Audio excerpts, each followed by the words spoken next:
Hey, I'm Moandain Designs, and this is my game room. Welcome inside.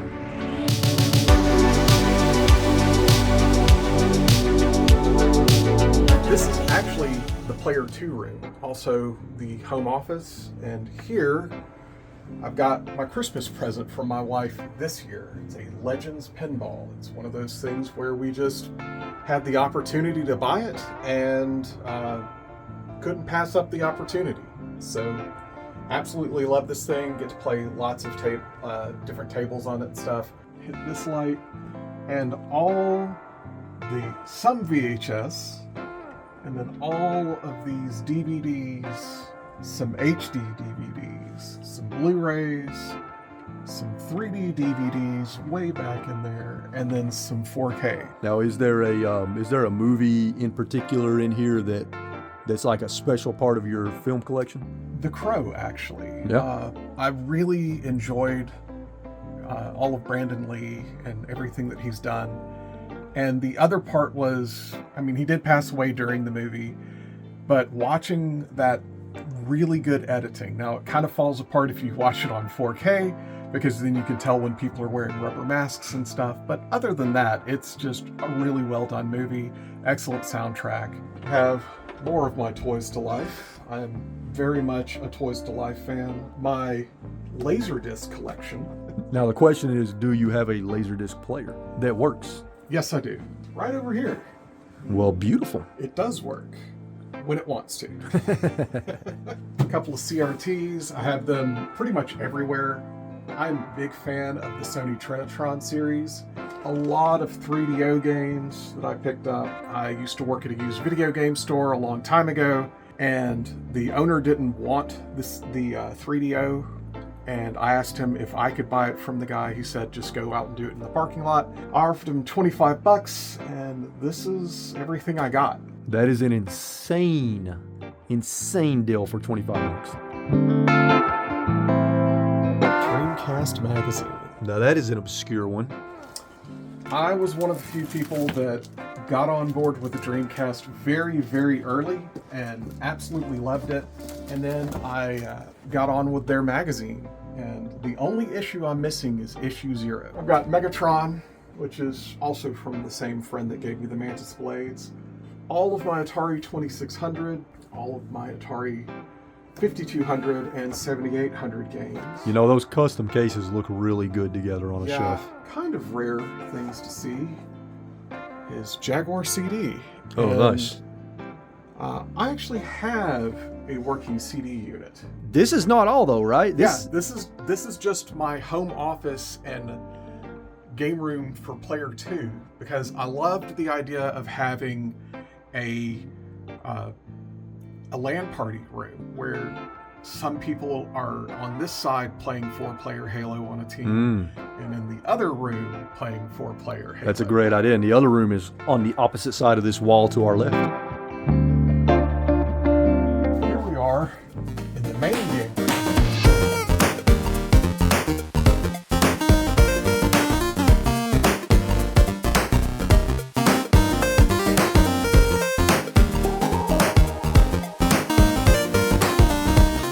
Painted by Jen from Retro Rivals. God, she is so talented, dude. That's really, really well done.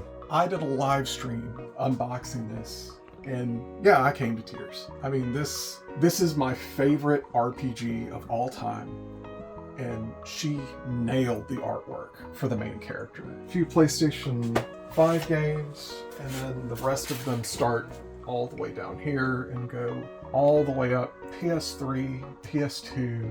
Of course, you'll notice a theme of working designs games all throughout, because I'm one of the few people in the world that is lucky enough to have a full working designs collection. All of the Genesis games, some of them in original cases, most of them in universal cases.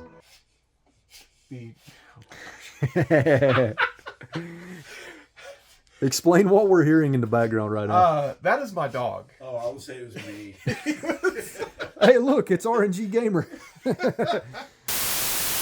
Here's one that's a little bit rare to find, is a real pocket station.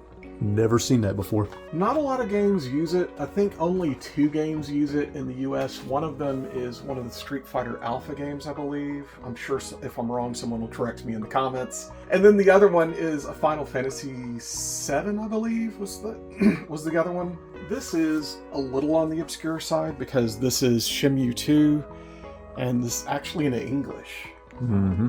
Now, of these 2 shelves, what are a few games that, you know, maybe rare or mean something to you, maybe have some nostalgia tied to them? Now, it's not a rare game, but it's one that's just a lot of fun. This is Elemental Gearbolt. This is a light gun game. So yes, you have to have a CRT to play it, and you have to have a light gun if you want to be any good at it. It's just a lot of fun. It has a lot of really good music with it, and I just remember playing that game for days and days and days, trying to beat it with my friends.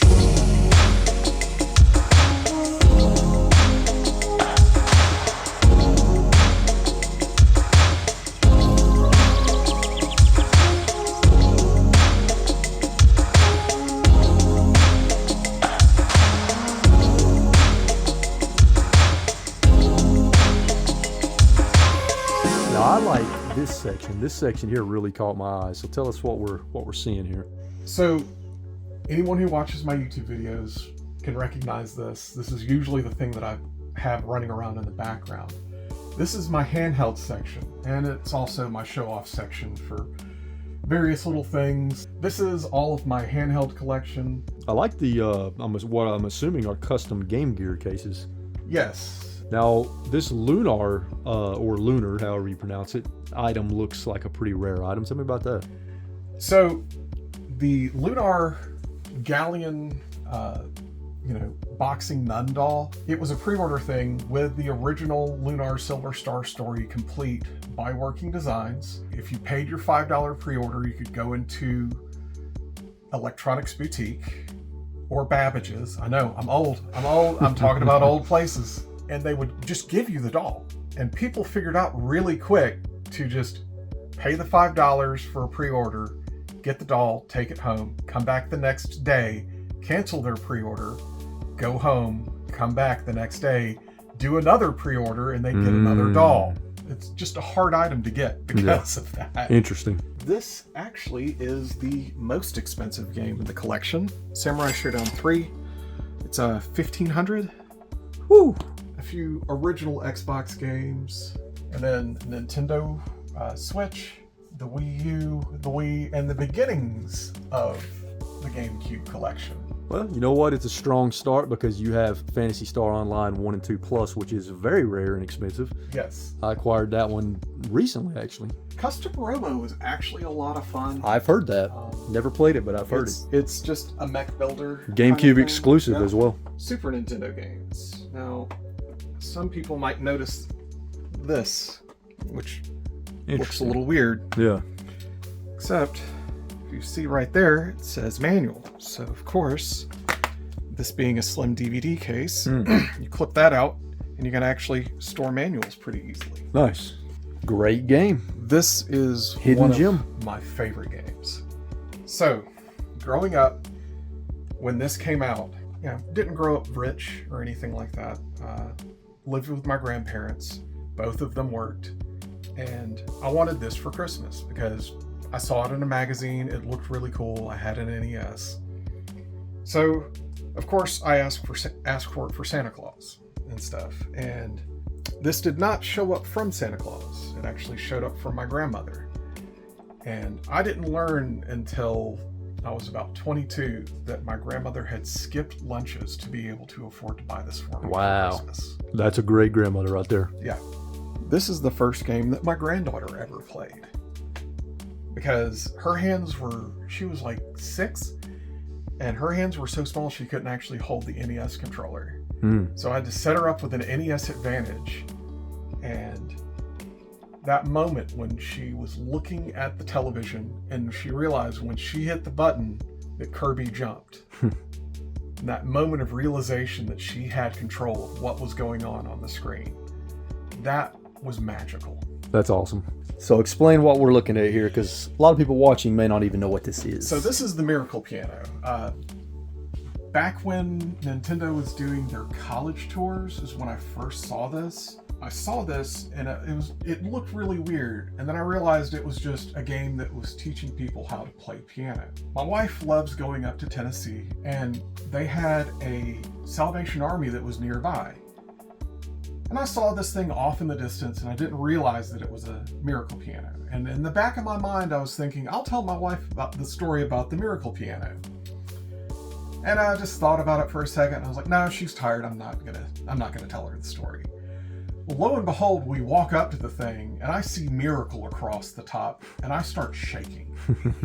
I grab the thing up, and I start walking to the front register, and the girl behind the register says, hey, the stand comes with it too. And there's a stand that I've got. I don't have it set up right now, it's put away, but I'm sitting there shaking, trying to pay for this thing, $25. And my wife just looks at me and she's like, stop shaking, you're acting like you're stealing this thing. More of the Saturn stuff. Beefy Saturn collection, man. I like the Underdog. Yeah. I really do. There's just something about it.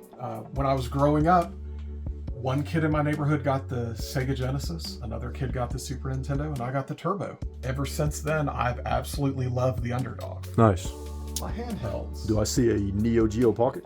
Yes, you do. That is a Neo Geo Pocket Color. Hard to find.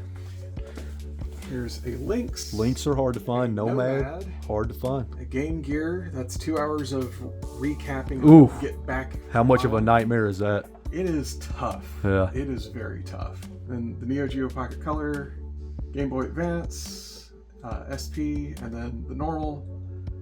Unfortunately, neither of these are 101 screens, but I do have a fully modified one for that I actually picked up at Siege. PSP, 3DS, and then the wonderful Vita with the docking station.